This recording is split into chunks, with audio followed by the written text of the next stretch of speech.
नमस्कार दोस्तों आज जब कभी आप कोई मीडिया का कोई भी शो देखते हैं या जिसमें को पत्रकार सम्मेलन की बात सामने आती है तो उस वक्त ये लगता है कि फ़ोटोग्राफ़र के रूप में सभी पुरुष हैं, कोई महिला पत्रकार है ही नहीं।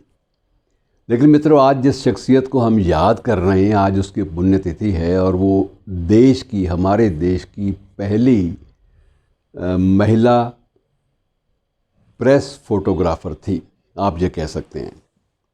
प्रेस फ़ोटोग्राफ़ी से मेरी मुराद ये है कि उसने कुछ दुर्लभ चित्रों के माध्यम से हमारे इतिहास को हमारे सामने बयान करने का प्रयास किया और ज़िंदगी उसकी बहुत ही बेतरतीब नहीं रही। कभी ये नहीं कहना चाहिए बेतरतीब रही, लेकिन ये ज़रूर है कि रोमांच भरी रही। उसमें बहुत ज़्यादा रोमांच था ज़िंदगी में और मैं जिसका ज़िक्र कर रहा हूँ वो है होमी व्यारावाला। होमी व्यारावाला उसका पूरा नाम था, पारसी थी, जन्म गुजरात में हुआ, वहीं आखिरी सांस ली और मित्रों 98 वर्ष की आयु तक वो सक्रिय रही और सक्रियता के मध्य ही उसने अपना अंतिम जो सफ़र है वो शुरुआत उसकी की और उसको 97 वर्ष की उम्र में हमारे देश का जो सर्वोच्च सम्मान है भारत रत्न के बाद पद्म विभूषण, वो उसकी उपलब्धियों के लिए दिया गया था। ये एक बहुत बड़ी बात है। किसी महिला प्रेस फ़ोटोग्राफ़र को या महिला फ़ोटोग्राफ़र को पद्म विभूषण का सम्मान मिलना, इसका एक विशेष अर्थ है मित्रों।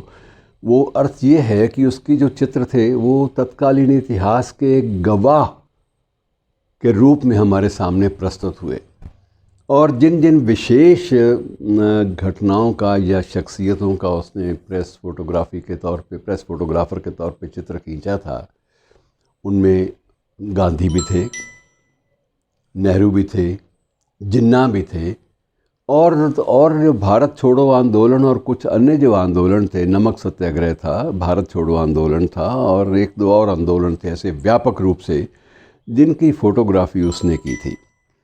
और उस वक्त मित्रों प्रेस फ़ोटोग्राफ़र की हैसियत क्या थी वो थोड़ा सा अंदाज़ा आप लगा लीजिए। उसको सबसे पहले मुंबई क्रॉनिकल में, बम्बई क्रॉनिकल, अब तो मुंबई हो गया, लेकिन मुंबई क्रॉनिकल या बम्बई क्रॉनिकल में उसको सबसे पहले नौकरी मिली और नौकरी में ये था कि एक फ़ोटो रोज़ और एक फ़ोटो के लिए पारिश्रमिक मित्रों कितना मिलता था आप हैरान होंगे, सिर्फ़ ₹1। पर उन दिनों ₹1 की भी स्थिति अच्छी होती थी। ये माना जाता था कि ₹1 में गुज़र औक़ात हो चल सकती है। ये अलग बात है कि उसने ज़िंदगी को इस ढंग से नहीं लिया कि मैं सिर्फ इसी पर ही गुजारा करूंगी। उसने अपने गुज़र औक़ात के लिए अपने प्रोफेशनल काम नहीं छोड़े। अपनी फ़ोटोग्राफ़ी का जो दूसरा काम था, जो निजी रूप में करती थी किसी और के लिए, कभी किसी निजी संस्थान के लिए, वो उसने जारी रखा। और ऐसा भी नहीं है कि उसने एक हॉबी के तौर पे इसको अपनाया था। वो जे स्कूल ऑफ आर्ट्स, जो सबसे बड़ा कला का संस्थान माना जाता है हमारे देश में, तब भी माना जाता था, आज भी माना जाता है, उस संस्थान से इसने फ़ोटोग्राफ़ी की विधिवत रूप से शिक्षा ली थी। और मित्रों, इसने, आप ये भी अंदाज़ा लगाइए कि 1947 में इसने इलस्ट्रेटेड वीकली ऑफ इंडिया को भी प्रेस फ़ोटोग्राफ़र के तौर पे ज्वाइन किया था, 1947 में। और 1947 में इसने उस पत्रिका के लिए भारत पाक विभाजन के और जो राहत शिविरों के जो चित्र खींचे वो अमर हो गए।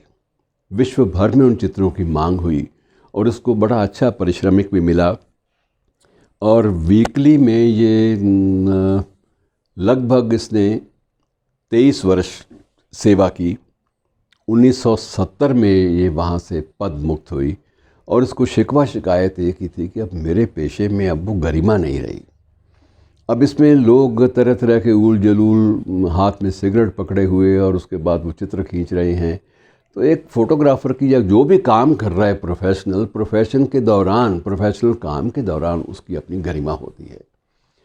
और उसके विपरीत एक दिलचस्प बात ये भी आपको बताऊं कि पंडित नेहरू का सिगरेट पीते का, स्मोक का चित्र किसी के पास नहीं था और यही वो ख़तरनाक महिला प्रेस फ़ोटोग्राफ़र थी होमी, जिसने नेहरू का पहला चित्र स्वयं अपना सिगरेट सुलगाते हुए खींचा था, और दूसरा चित्र ब्रिटिश हाई कमिश्नर की पत्नी को सिगरेट सुलगवाने में मदद करते हुए खींचा था। उस पर काफ़ी हंगामा मचा, और बाद में ये भी कुछ कहा जाने लगा कि ये एक निजी क्षण थे, इसको फ़ोटोग्राफ़ी इस तरह से नहीं करनी चाहिए थी। लेकिन ज़्यादा इतराज़ इसलिए नहीं हुआ कि इसकी अपनी छवि अच्छी थी। इसे यह माना जाता था कि ये मानवीय संवेदनाओं को हर कोण से पकड़ती है।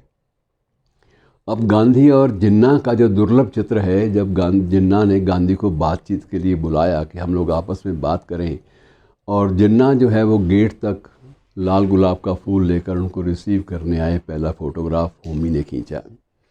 और जब बातचीत के बाद 1 घंटे के बाद जब गांधी वापस लौटे तो उनके हाथ में वही गुलाब का फूल था। तो प्रेस वालों ने पूछा, जिसमें होमी भी थी, इन लोगों ने पूछा कि आपको बातचीत में क्या मिला? तो उसने कहा गुलाब का फूल, बस, इसके अलावा और कुछ नहीं मिला। और वो जो लम्हा था हंसते हुए गांधी का, मुस्कुराते हुए, वो लम्हा भी इसी ने अपने कैमरे में कैद किया। मित्रों, उन दिनों कैमरे बड़े अजीब होते थे, आपको याद होगा। कैमरे जो है वो काला कपड़ा पहन के फ़ोटो खींचे जाते थे। अब इसका ये था कि इसने कुछ टेक्निक, क्योंकि जो शिक्षा प्राप्त की थी वो जे स्कूल ऑफ आर्ट्स से की थी, तो इसलिए दिशा बोध का ध्यान रखते हुए वो सन के साथ एक्सपोजर ना हो, सूर्य की किरणों के साथ एक्सपोजर ना हो, इस बात का ध्यान रखते हुए इसने फ़ोटोग्राफ़ी की। उस वक्त ये तो मुमकिन नहीं था कि वो काला कपड़ा पहन के फ़ोटो ली जाए, लेकिन इसने जितनी तकनीक के साथ, टेक्निकली साउंड होने के साथ जिसने अपने प्रोफेशन को अंजाम दिया, वो एक बड़ा विचित्र था। और इसने बाद में जब देखा 1970 के बाद, वीकली के बाद, इसने सक्रिय रूप से फ़ोटोग्राफ़ी छोड़ दी थी। तभी इसकी शिकायत थी कि अब मर्यादा नहीं रही, और मर्यादा के बिना मैं समझती हूँ कोई भी प्रोफेशन जो है वो अधूरा है, उसकी गरिमा नहीं रहती।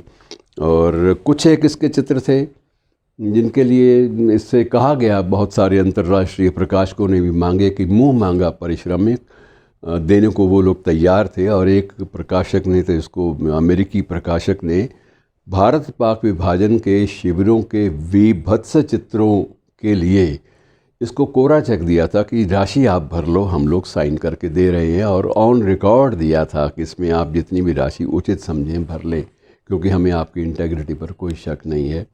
तो ऐसी विश्वसनीयता थी, लेकिन इसने वो इनकार कर दिया कि वो चित्र इतने बीभत्स हैं कि उनसे आपस में 2 वर्गों में, 2 संप्रदायों में ज़्यादा नफ़रत फैलेगी, और मैं एक पत्रकार होने के नाते नफ़रत फैलाने का धंधा नहीं करूंगी। और इसने वो चेक भी फाड़ दिया था और विनम्रता के साथ इनकार भी कर दिया था। तो ऐसे लोग, मित्रों, ऐसी नस्ल के लोग बहुत कम हमारे बीच में हुए हैं, लेकिन उनको याद नहीं करेंगे तो लगता है कि एक कर्ज रह जाएगा सिर पे, ये एक ऋण है। इस ऋण के साथ हम उसको याद कर रहे हैं, होमी ब्यारावाला को, और इस उम्मीद के साथ कि जो मूल्य उन लोगों ने अपने प्रोफेशनल एथिक्स में, अपने प्रोफेशन के जो मर्यादाओं के लिए जो स्थापित किए थे मूल्य, उनकी कदर ज़रूर होनी चाहिए, उनका सम्मान भी होना चाहिए। शुक्रिया दोस्तों।